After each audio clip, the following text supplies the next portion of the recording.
Current affairs में अप्रैल 2016 के part 2 से संबंधित ऑब्जेक्टिव क्वेश्चन डिस्कस किए जाएंगे और आप इन्हें ध्यान से सुनेंगे।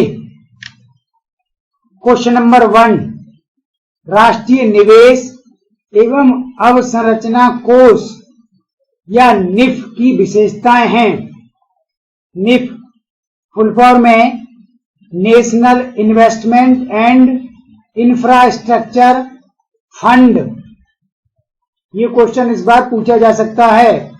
निफ 3 पॉइंट्स दिए हुए हैं इसके बारे में और 1-2 पॉइंट्स इसमें छिपा हुआ है जो मैं आपको बोल करके बताऊंगा। पहला पॉइंट है यह 40,000 करोड़ का एक फंड है। यह स्टेटमेंट सही है, 40 करोड़ का फंड है। इसमें छिपी हुई बात यह है कि 20,000 करोड़ रुपए सरकार स्वयं बजट के माध्यम से इस कोष में रखेगी।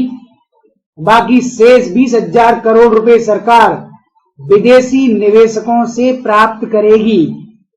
यानी दुनिया के विभिन्न राष्ट्र अपने अपने सॉवरेन वेल्थ फंड को इसमें इन्वेस्ट करेंगे। तो ये बात ध्यान रखनी है, इसका आधा हिस्सा भारत सरकार के द्वारा निवेश किया जाएगा और बाकी शेष आधा हिस्सा विदेशी निवेशकों से प्राप्त होगा।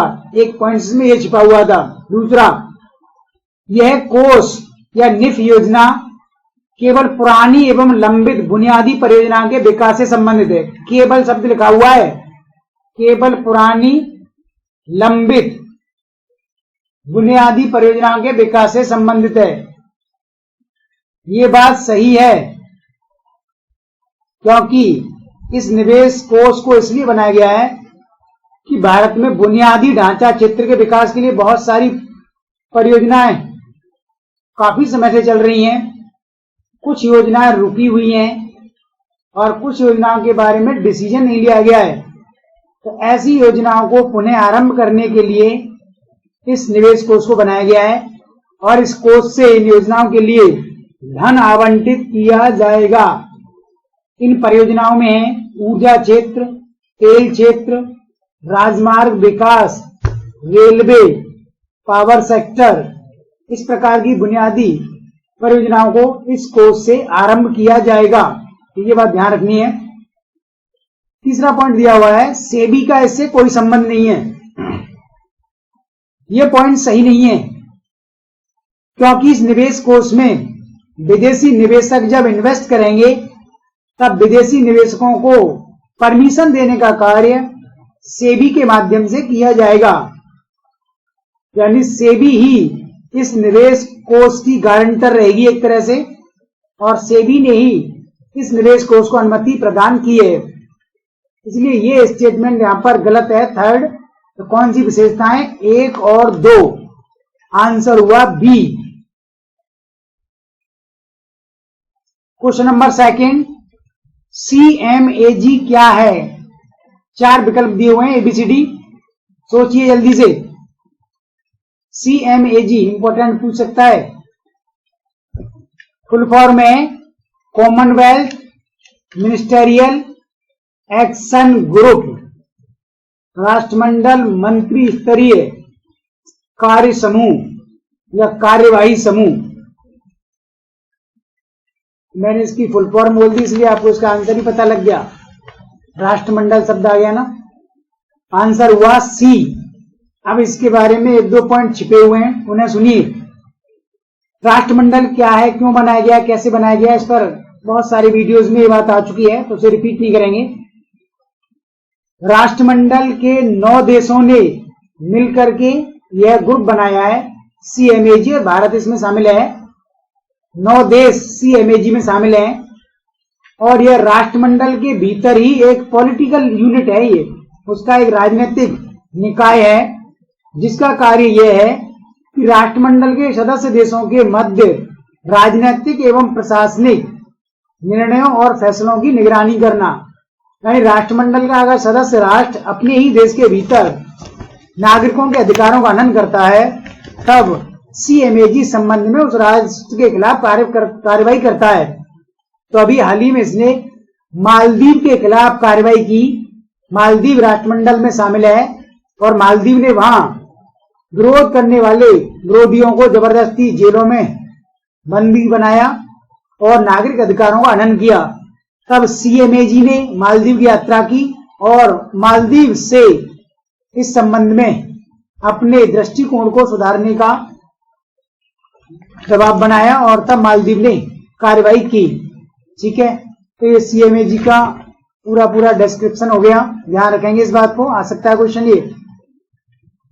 क्वेश्चन नंबर 3, आईएनएस अरिहंत के बारे में निम्न कथनों पर विचार कीजिए। इंपॉर्टेंट,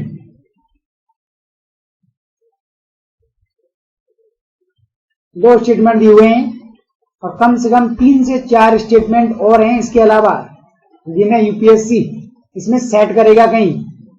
पहला स्टेटमेंट है, यह भारत की प्रथम स्वदेशी परमाणु पनडुब्बी है। First India's indigenous nuclear submarine. परमाणु पनडुब्बी का अर्थ है परमाणु ईंधन से चलने वाली पनडुब्बी। भारत ने स्वयं इसका विकास किया है और इसका विकास विशाखापट्टनम शिपयार्ड लिमिटेड ने किया है। विशाखापट्टनम शिपयार्ड लिमिटेड भारतीय एक शिपिंग कॉरपोरेशन है जो आंध्र प्रदेश में है। दोनों स्टेटमेंट सही हैं।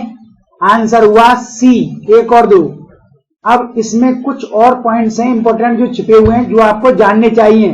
पहला point, INS Arihant project Bharat सरकार ने 1970 में आरंभ किया था। 1970, ध्यान रखेंगे। और ये भारत का पहला प्रोजेक्ट है जिसमें निजी क्षेत्र का पूरा सहयोग लिया है, यानी प्राइवेट सेक्टर से टेक्नोलॉजी, फाइनेंशियल और मैनेजरियल सपोर्ट इसमें लिया गया है, यानी निजी क्षेत्र ने काफी इसमें हेल्प किया। दूसरा पॉइंट ये ध्यान रखना है। तीसरा पॉइंट, इस पनडुब्बी को इस तरीके से डिजाइन किया गया है कि समुद्र में इससे विभिन्न प्रकार की मिसाइलों को दागा जा सकता है, यानी इस पर मिसाइलें सेट की जा सकती हैं और समुद्री क्षेत्र में युद्ध जैसी संभावनाओं में यह बहुत कारगर सिद्ध हो सकती है। अगला पॉइंट, भारत ने ऐसी 6 अरिहंत और बनाने का फैसला किया है। इसके अलावा भारत 6 अरिहंत परमाणु पनडुब्बी और भारत में ही असेंबल करेगा, बनाएगा। और अगला लास्ट पॉइंट, चूंकि यह पनडुब्बी भारत ने पहली बार बनाई और इसका टेस्टिंग किया गया बंगाल की खाड़ी क्षेत्र में, तब इसके टेस्ट को सफल बनाने के लिए रूस का एक विमान हमारे पास आया और उस विमान ने या जहाज ने समुद्र में आईएनएस अरिहंत पर निगरानी जैसा कार्य किया। तो रूस का एक जहाज था एप्रन, ध्यान रखना है, एप्रन। रूस के जहाज ने इसमें निगरानी जैसा कार्य किया। चूंकि हमने इससे पहले कभी पनडुब्बी नहीं बनाई थी, इसलिए कोई मिस्टेक ना हो जाए, इसलिए समुद्री क्षेत्र से रूस इस पर निगरानी रख रहा था। इतने सारे पॉइंट्स और आपको इसके बारे में ध्यान रखने, फिर यह क्वेश्चन कंप्लीट हो जाएगा। ठीक है। क्वेश्चन नंबर 4, एशिया महाद्वीप के राजनयिक संबंधों में थाड़ का महत्व क्या है? ये क्वेश्चन भी इंपॉर्टेंट है इस बार के लिए। थाड़ का महत्व क्या है? थाड़ का फुल फॉर्म, टी से टर्मिनल, एच से हाई, ए से अल्टीट्यूड, फिर दूसरे ए से एरिया, डी से defence. Terminal high altitude area defence, अर्थात यह एक मोबाइल प्रतिरक्षा प्रणाली है। ध्यान रखेंगे, मोबाइल डिफेंस सिस्टम जिसका विकास अमेरिका ने किया है और इसे हाल ही में उत्तर कोरिया की सीमा पर लगाया गया है। चूंकि उत्तर कोरिया लगातार परमाणु परीक्षण और अंतर महाद्वीपीय मिसाइलों का परीक्षण कर रहा है, जिससे दक्षिण कोरिया की सुरक्षा को खतरा उत्पन्न हो गया है और अमेरिका दक्षिण कोरिया को सपोर्ट कर रहा है, क्योंकि दक्षिण कोरिया अमेरिका का राजनयिक और व्यापारिक मित्र है। तब उत्तर कोरिया की तरफ से होने वाले आक्रमण हमलों से दक्षिण कोरिया की रक्षा के लिए अमेरिका ने यह सिस्टम डेवलप किया है। चूंकि मोबाइल प्रतिरक्षा प्रणाली है, चलनशील, यानी इसे वायुमंडल में 40 से 150 किलोमीटर की ऊंचाई पर स्थापित किया जाएगा। वायुमंडल में सैटेलाइट की तरह से काम करेगी और फिर वहां से यह उत्तर कोरिया की तरफ से आने वाली किसी भी मिसाइल को नष्ट कर सकता है। ठीक है, ये इसका पूरा डिस्क्रिप्शन हुआ, ध्यान रखेंगे। आंसर हुआ सी, डिफेंस सिस्टम, प्रतिरक्षा प्रणाली से। इंपॉर्टेंट क्वेश्चन है ये। क्वेश्चन नंबर 5, बारसिमालुगुरी हाल ही में चर्चा में रहा क्योंकि। इसके संबंध में 3 पॉइंट्स दिए हुए हैं और पूछ रहा है कि इनमें से कौन से कथन सही हैं। इसके अलावा इसमें 1-2 पॉइंट्स और है जो छिपा हुआ है, वो अभी आपके समक्ष प्रस्तुत किया जाएगा।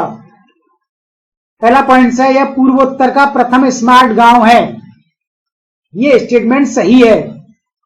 दूसरा स्टेटमेंट, यह भारत और म्यांमार की सीमा पर है। यह स्टेटमेंट गलत है। भारत और म्यांमार की सीमा पर नहीं है, ये भारत और भूटान की सीमा पर है और असम के बुक्सा जिले का गांव है ये बारसिमालुगुरी। दोबारा सुनिए, ये भारत और भूटान की सीमा पर है और असम के बुक्सा जिले में ये गांव है और इस बुक्सा जिले की सीमा भूटान के साथ टच करती है। ये बात ध्यान रखनी है। तीसरा स्टेटमेंट, इसका विकास नंद तालुका फाउंडेशन ने किया है या नंद तालुका फाउंडेशन ने इसमें प्रमुख कार्य किया है।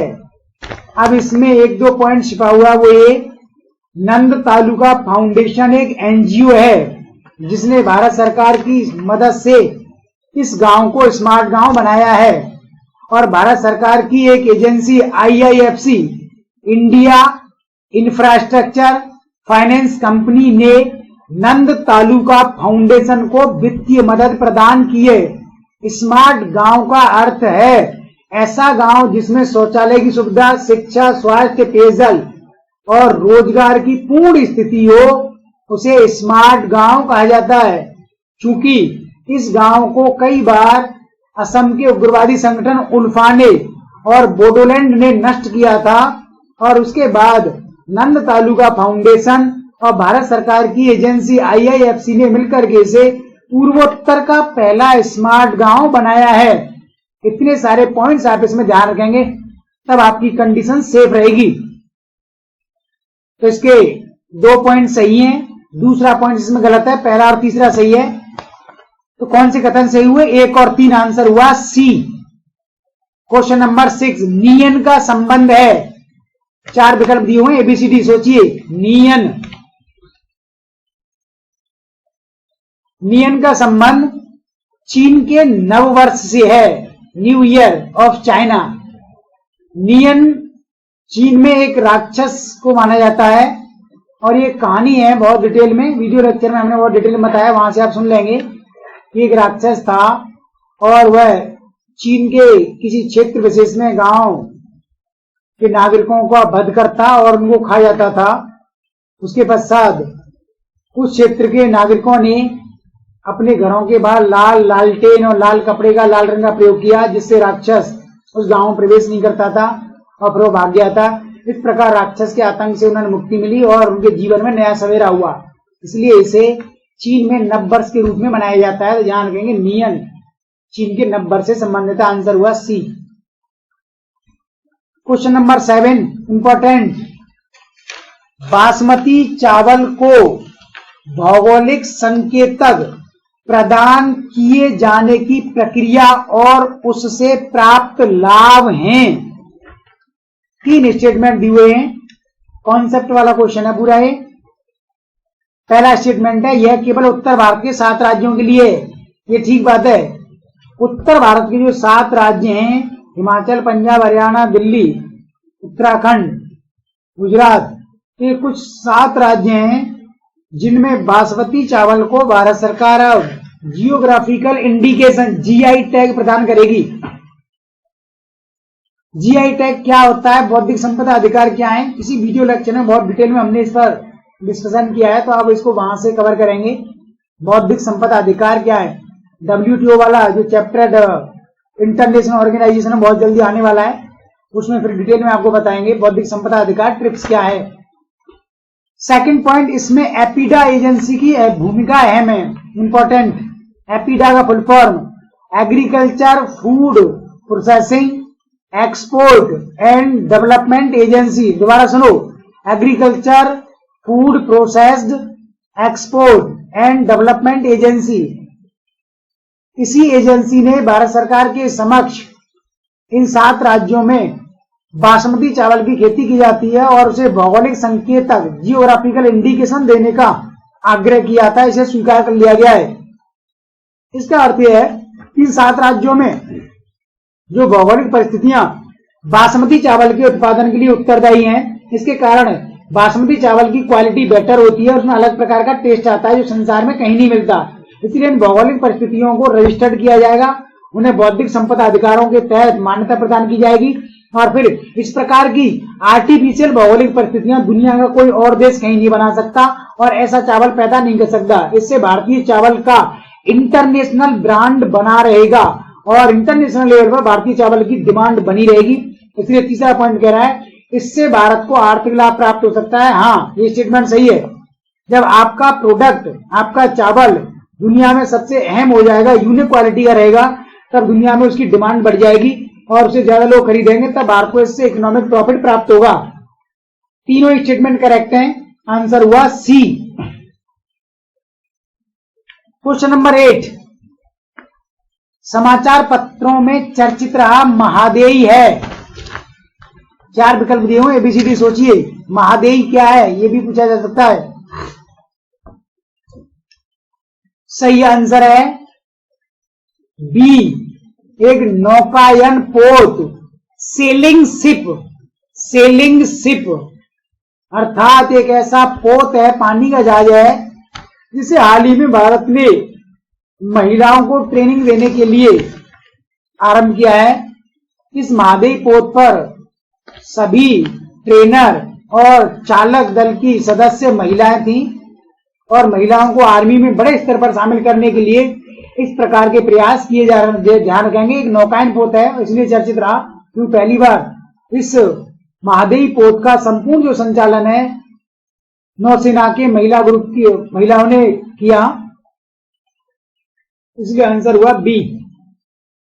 क्वेश्चन नंबर 9, एथेनॉल मिश्रित पेट्रोल ईंधन की विशेषता है, शॉर्ट में कहते हैं ईबीपी, एथेनॉल ब्लेंडेड पेट्रोल ईंधन की विशेषता है। 3 पॉइंट्स दिए हुए हैं और 1-2 पॉइंट्स इसमें एक्स्ट्रा है, वो मैं आपको बोल के बताऊंगा। ये इंपॉर्टेंट क्वेश्चन है, आ सकता है। पहला पॉइंट, यह गन्ना एवं कृषि अपशिष्ट से प्राप्त लिग्नोसेलुलोज का अवयव है। ये पॉइंट सही है। गन्ने और कृषि क्षेत्र से जो भी वेस्टेज प्राप्त होता है उससे हम रासायनिक प्रक्रिया के माध्यम से लिग्नोसेलुलोज बनाते हैं और फिर लिग्नोसेलुलोज से हम आगे जाकर के एथेनॉल बनाते हैं। ठीक है, तो ये पूरा एक प्रोसेस होता है। दूसरा पॉइंट, अभी पेट्रोल में इसका अनुपात 5 से 10% मान्य है, यानी पेट्रोल में 5 से 10% तक इसको मिलाया जाता है। कुछ राज्यों में इसे 10 से 20% भी अनुमति प्रदान की गई है, ये बात ध्यान रखनी है, एक्सेप्शन है, अपवाद है। 10 से 20% भी इसे मिलाया जाता है कुछ राज्यों में, जैसे गुजरात राज्य में। और यह पर्यावरण के प्रति अनुकूलित है, इको फ्रेंडली है, यानी पर्यावरण को इससे नुकसान नहीं होता, इसे ग्रीन हाउस गैसों का उत्सर्जन नहीं होता है, जलवायु परिवर्तन में इसका कोई योगदान नहीं रहेगा। इसमें कुछ पॉइंट छिपे हुए हैं, जैसे एथेनॉल को पेट्रोल में मिश्रित करने से क्या लाभ होता है। पहला पॉइंट सुनेंगे ध्यान से, इससे पेट्रोल की ऑक्टेन संख्या, ऑक्टेन नंबर बढ़ जाता है, कितना, 2 से 2.5 गुना। और जिन ईंधनों का ऑक्टेन नंबर जितना ज्यादा होता है वो ईंधन उतने ही बेहतर तरीके से इंजन के भीतर जलते हैं और उनसे धुआं उतना ही कम उत्पन्न होता है। तो ऑक्टेन नंबर 2 से 2.5 गुना बढ़ जाता है, एक बात। दूसरा पॉइंट, इससे पेट्रोल की ऑक्सीजन जो क्षमता है वो 3 गुना तक बढ़ जाती है। और ऑक्सीजन क्षमता बढ़ने से लाभ ये होता है क्योंकि पेट्रोल ऑक्सीजन की उपस्थिति में जलता है, ऑक्सीजन गैस स्वयं जलती है और जलाने में सहायक है। तो इंजन के भीतर जब ऐसे पेट्रोल को भराया जाता है तब पेट्रोल का कंबुस्टन दहन ऑक्सीजन की अधिक आपूर्ति से ज्यादा बेटर तरीके से होता है और उससे इंजन में आवाज नहीं होती और धुएं का उत्सर्जन नहीं होता है। तो ये 2 पॉइंट्स थे छिपे हुए, ध्यान रखने, ठीक है। अब आपकी सेफ्टी पूरी हो जाएगी। तो तीनों विशेषता है इसके अकॉर्डिंग, तो आंसर हुआ डी 1 2 3। क्वेश्चन नंबर 10, हिंदू विवाह कानून को अनुमति प्रदान की गई है। 4 विकल्प दिए हुए हैं ABCD, कौन सा विकल्प सही है? हिंदू विवाह कानून को अनुमति कहां प्रदान की गई है हाल ही में? पाकिस्तान के सिंध प्रांत में। पाकिस्तान के सिंध प्रांत में आजादी से पहले से ही हिंदू समुदाय निवास कर रहा था, किंतु आजादी के पश्चात जब भारत का विभाजन हुआ तब से उन हिंदुओं को वहां पर अल्पसंख्यक का दर्जा प्राप्त है। किंतु सिंध प्रांत की सरकार ने और पाकिस्तान राष्ट्र ने इन हिंदुओं को मूल पाकिस्तानियों के समान राजनीतिक अधिकार प्रदान नहीं किए और संविधान में भी इन्हें पूरी तरह से नागरिकता प्रदान नहीं की गई थी। इसलिए अगर वहां पर रहने वाला हिंदू समुदाय को कोई व्यक्ति किसी महिला से विवाह करता था तो उस विवाह का रजिस्ट्रेशन नहीं होता था, मैरिज सर्टिफिकेट नहीं बनता था और बच्चों का बर्थ सर्टिफिकेट नहीं बनता था। इसलिए ऐसे बच्चों का स्कूल में एडमिशन होने में दिक्कत आती थी और आपने शादी की किसी महिला से, उसका कोई सर्टिफिकेट नहीं बनता था, तब उस शादी को वैलिड नहीं माना जाता था और ऐसी स्थिति में महिलाओं के प्रति क्राइम किया जाता था। यानी ऐसी महिलाओं के साथ बलात्कार की घटनाएं बड़े स्तर पर घटित होती थी क्योंकि उस महिला को अविवाहित मानते थे। क्या प्रूफ है कि तुमने इस महिला से विवाह किया? रजिस्ट्रेशन तो है नहीं आपका। इसी प्रकार उन महिलाओं से विवाह करके भी छोड़ दिया जाता था। तो बहुत लंबे समय से हिंदू महिलाओं के प्रति ये भेदभाव हो रहा था और अब कानून बन गया है। इसलिए अल्पसंख्यकों को मूल पाकिस्तानी नागरिकों के समान सुविधाएं अधिकार मिल जाएंगे और यह समुदाय अब सिंध प्रांत में सुरक्षित तरीके से निवास कर सकता है। तो ये पूरा कॉन्सेप्ट आपको ध्यान रखना है। इसमें मानवाधिकारों का क्वेश्चन भी इसमें जुड़ा हुआ था। क्वेश्चन नंबर 11, राष्ट्रीय शहरी आजीविका मिशन की निम्न में से कौन सी विशेषता है? 3 पॉइंट दिए हुए हैं, सोचिए। और इसके अलावा भी इसमें 3-4 पॉइंट्स हैं, इंपॉर्टेंट क्वेश्चन है, पूछ सकता है। पहला पॉइंट कह रहा है इसका नामकरण श्यामा प्रसाद मुखर्जी मिशन किया गया है। ये पॉइंट्स गलत है। श्यामा प्रसाद मुखर्जी मिशन नहीं, पंडित दीनदयाल उपाध्याय मिशन इसका नामकरण किया गया है। और राष्ट्रीय शहरी आजीविका मिशन को अंग्रेजी में क्या कहेंगे? NULM, national urban livelihood mission.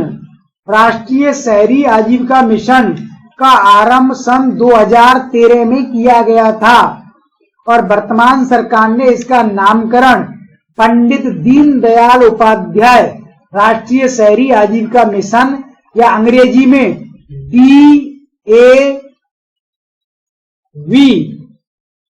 DAVNULM किया है। ठीक है, तो पहला स्टेटमेंट गलत हुआ, पूरी बात ध्यान रखेंगे जो भी बोल के बताई। दूसरा स्टेटमेंट, इसमें रोजगार प्राप्त व्यक्तियों को 15,000 रुपए प्रदान किए जाते हैं। क्या कहना चाह रहा है?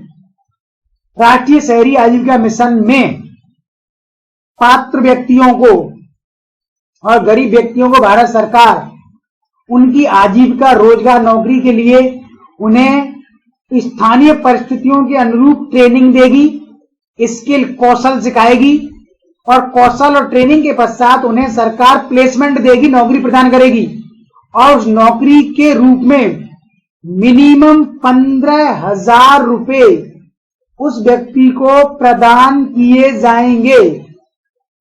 एक महीने में 15,000 रुपए प्रदान किए जाएंगे मिनिमम ऐसे व्यक्तियों को। इस प्रकार का रोजगार सरकार प्रदान करेगी। सेकंड स्टेटमेंट सही है। तीसरा स्टेटमेंट, पूर्वोत्तर भारत के लिए यह राशि 18,000 रुपए अर्थात कौशल और कौशल के पश्चात ऐसे व्यक्तियों का अगर प्लेसमेंट होता है तब उन्हें 18,000 रुपए पर मंथ की सैलरी सरकार प्रदान करेगी। तो ये स्टेटमेंट भी सही है और इसमें एक पॉइंट जोड़ लेंगे, पूर्वोत्तर भारत और जम्मू कश्मीर दोनों के लिए राशि 18,000 रुपए रखी गई है। अगले कुछ पॉइंट्स जो इसमें छिपे हुए पूछे जा सकते हैं। इसके अंतर्गत यह भी प्रावधान है कि अगर एसएचजी सेल्फ हेल्प ग्रुप स्वयं सहायता समूह बने हुए हैं, तब स्वयं सहायता समूहों को इस मिशन के अंतर्गत 10,000 रुपए का रोजगार प्रदान किया जा सकता है एक एक व्यक्ति को। और ऐसे पूरे के पूरे स्वयं सहायता समूह को भारत सरकार 50,000 रुपए तक की सहायता राशि प्रदान कर सकती है। अगला पॉइंट, इस मिशन को 1 लाख से अधिक जनसंख्या वाले भारत के सभी शहरों में लागू किया गया है। दोबारा सुनो, इसे 1 लाख से अधिक जनसंख्या वाले भारत के सभी शहरों में लागू किया गया है और अभी यह केवल जिला मुख्यालयों पर लागू है भारत के सभी राज्यों में। और 2013 में जब इसे आरंभ किया गया था, तब इसमें शर्त यह थी कि इसके जितने भी घटक थे, अवयव थे, विशेषताएं थी, सारी लागू होनी चाहिए। लेकिन अब इसके नियम को बदल दिया गया है। सभी विशेषताओं की तुलना में अगर 1 या 2 पॉइंट्स भी इस मिशन के लागू होते हैं, तब भी उसे मान लिया जाएगा। और यह भी प्रावधान है कि इस मिशन के अंतर्गत कोई भी व्यक्ति अगर अपना निजी उद्यम, कारखाना, फैक्ट्री लगाना चाहता है, तब सरकार उससे ऋण प्रदान करेगी और ऋण के तहत ब्याज में 5 से 7% की छूट प्रदान करेगी। ठीक है, इतने सारे पॉइंट्स इसमें शामिल हैं और इसके माध्यम से शहरी क्षेत्र में पात्र व्यक्तियों को स्थायी रोजगार प्रदान होगा, जिससे उनका सामाजिक आर्थिक विकास होगा। गरीबी, बेरोजगारी, भुखमरी उसी अनुपात में कम होगी। तो शहरों के बुनियादी विकास के लिए मिशन आरंभ किया गया है। तो इसमें कह रहा है निम्न में से कौन सी विशेषताएं नहीं है? तीनों विशेषताएं हैं, इसलिए आंसर हो गया डी, कोई नहीं। ये तीनों हैं, इनके अलावा जो है वो नहीं है। क्वेश्चन नंबर 12, जीका वायरस के लक्षण हैं। जीका वायरस पर पिछले वाले वीडियोस में भी हम डिस्कस कर चुके हैं। इसमें एक नया पॉइंट जुड़ा है, इसलिए दोबारा से क्वेश्चन बना के रखा गया है आपके समक्ष। 3 पॉइंट दिए हुए हैं, सोचिए जल्दी से कौन सा लक्षण जीका वायरस का नहीं है। पहला पॉइंट, इस वायरस का भाग एडिस एजिप्टी मच्छर है। यह पॉइंट सही है। दूसरा पॉइंट इंपॉर्टेंट, यह मच्छर हमेशा दिन में काटता है। यह बात सही है, यह हमेशा दिन में ही काटता है। रात को यह मच्छर इनएक्टिव हो जाता है, निष्क्रिय हो जाता है। तीसरा लक्षण, इसका नामकरण युगांडा के जीका फॉरेस्ट के आधार पर किया गया है। युगांडा अफ्रीका महाद्वीप का देश है और वहां जीका जंगल, फॉरेस्ट पाए जाते हैं। वहां उन जंगलों में यह वायरस पाया गया और यह वायरस पहले वहां के जीवों में, पशु पक्षियों में आया, फिर वहां से मनुष्य में आया और तब मनुष्य में इससे इन्फेक्शन फैलता है। और मनुष्य में जब इन्फेक्शन फैलता है तो इसके लक्षण क्या है? तेज बुखार आता है, जॉइंट्स, जोड़ों में दर्द होता है, त्वचा पर स्पॉट, चकत्ते हो जाते हैं। और अगर गर्भवती महिला इस वायरस से ग्रसित हो जाती है, तब जो बेबी का जन्म होगा उसके मस्तिष्क का आकार, साइज छोटा होगा और उसका विकास उतना नहीं हो पाएगा। और इस जीका वायरस का सर्वाधिक प्रकोप ब्राजील और दक्षिण अमेरिका महाद्वीप के अधिकांश देशों में देखा गया और इससे निदान के लिए हाल ही में जीका वैक एक टीका विकसित किया गया है। तो ये जीका वायरस के बारे में पूरी एबीसीडी हुई। ठीक है, इतना आप याद रख लेना। इनको दोबारा से सुनो, पढ़ो और माइंड में सेट करो। अगले वीडियो में हम मई 2016 के पार्ट 1 और पार्ट 2 के साथ उपस्थित होंगे।